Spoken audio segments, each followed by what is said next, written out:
ቅርብ ነው የመጣሁትና የዛሬ ሳምንት ለምስክርነት ነው የመጣሁት። ከዚህ በፊት ብዙ ምስክርነት ማለት እዚህ ቤት ብዙ ነገር ተደርጎልኝ ነበር፣ ግን ስለምፈራ አልመሰከርኩም። ከአንዴም ሶስቴ ተደርጎልኛል ለኔ ማለት ነው። እና የዛሬ ሳምንት ይህ ህፃን እንግዲህ እግዚአብሔር ይመስገን በእውነት የዛሬ ሳምንት ከሞትና ከህይወት መካከል ነበር። የመጨረሻ እህቴ ናት። እሷ የእሷ ልጅ ነው ክርስቲያን ማክሰኞ ዕለት የገባ ልጅ። ይሄ በጣም ደክሞ ነበር እና በሽታው ምን እንደሆነ አይታወቅም። ኒሞኒያ አይደለም። ልጁ ግን ወደ ላይ በጣም ነው የሚተነፍሰው። እና ዓርብ ዕለት እሷ ቢቦን አታውቀውም። እኔ እመጣለሁ እዚህ ቸርች፣ እሷ በስም ነው እንጂ ቢቦን አታውቀውም። እና እዛ ክርስቲያን እያለ ልጁ ጋር አትጠጋም ማለት ልጁ ያለበት ሁኔታ በጣም ያስፈራል። አፍንጫው ላይ ወደ 3 ኦክሲጅን ነው የተደረገው። ልቡ ላይ ምኑ ላይ ብዙ ነገር ተሰካክተው ለማየት ልጁ ያስፈራ ነበር። እና ሐኪሞቹ ግቢና ልጁን አጥቢ፣ ግቢና ለልጁ ወተት ስጪ። በፍጹም ልጁ ጋር አትጠጋም፣ ውጪ ታለቅሳለች። እኔን ቢቦ ጋር ውሰጂኝ፣ እኔን ቢቦ ጋር ውሰጂኝ። አንቺ ቢቦን እኮ እንዲህ በቀላል ሁኔታ አታገኙም። ቢቦን ለማግኘት ማለት በቀጠሮ ወይም በፕሮግራም ነው። አንቺ ሮጠሽ ሄደሽ በዛ ላይ ደግሞ በየደቂቃው ወተት አልበሽ ስጪ፣ ወተት አልበሽ ስጪ ስለምትባይ አንቺ አትጪ አልኳት።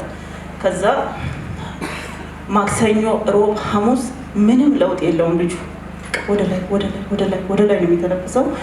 እንደው የሆነ እንደ ጋስፕም እያደረገ ነበር። እና እሷ አታይም፣ ወጥታም ልጁ ጋር አትጠጋም።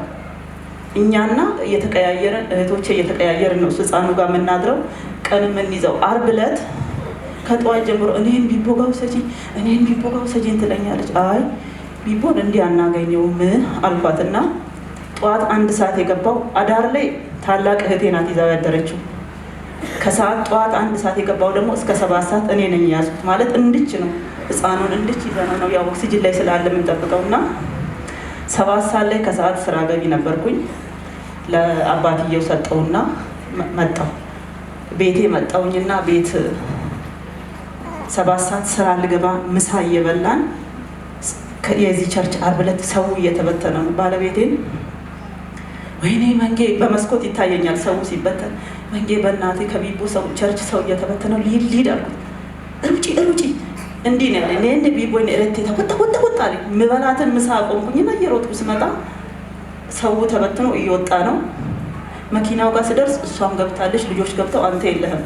መጣው መድረክ ላይ ፎቶ ያነሳሁት ህፃኑን ራሱ ውጭ ልጁን ተጠግታ አታየው። በስልኬ እንድች የታቀፍኩትን ልጅ ፎቶ አንስቼው ውጭ ለእሷ ላኩላት። ልጁ ደህና ነው፣ እስቲ አንቺ ተረጋጊ ማለት ውጭ ልትረጋጋ ስላልቻለች ነው። ልጁ ደህና ነው ይሄው ብዬ ውጭ ነው ፎቶ የላኩላት ስለማትገባ። ከዛ እየሮጥኩ መድረክ ላይ መጣውኝና ሰው ተሰብስቦ ያለ ቀጥ ብዬ እሱ ጋር እንካ ቢቦ እህቴ ናት የላከችኝ አልኩት። ወሰደና ረጅም ሰዓት ሲቆይ በቃ በጣም ተስፋ ቆረጥኩ። ምን ሊለኝ ነው? ምን ሆኖ ነው? ወይኔ በቃ ምን ይሻለኛል እያልኩ ከተወሰነ ደቂቃ በኋላ ስንት ወሩ ነው አለኝ። 40 ቀኑ ነው አልኩት። ከዛ በቃ እሷ የት ናት? ክርስቲያን ናት። ይሄን ውሃ ስጫት፣ እጇን አስታጥቢያትና ልጁን እንዲህ ስጫት አለኝ። ከዛ መጣው ቶሎ ገባው። ምሳችን እንግዲህ ጠረጴዛ ላይ እንደቀረ ነው። ባለቤቴና ቶሎ በል አንሳ መኪና ክርስቲያን ይዘኝ ሂድ አልኩትና እሷ ጋር ሄድኩኝና እንደዚህ ብሎሻል ልጁ ጋር አትፍሪ፣ ያው ቀጥ ብለሽ ግቢና የተባልሽውን ነገር አድርጊ አልኳት። አረገች። ጌታ ምስክሬ ነው። ከዛን ቀን በኋላ ልጁ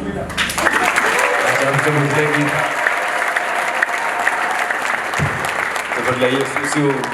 ያው መልካም የሆነው ልጅ ይዘናል። እጃችሁን ወደዚህ ዘርጉና የእግዚአብሔር ቅባት ባንተ ላይ ይሁን በሉት። እግዚአብሔር ይጠብቅ ይበሉት። በረከት ያገኝ ይበሉት። ኢየሱስ ነው ያው በረከት አግኝቷል።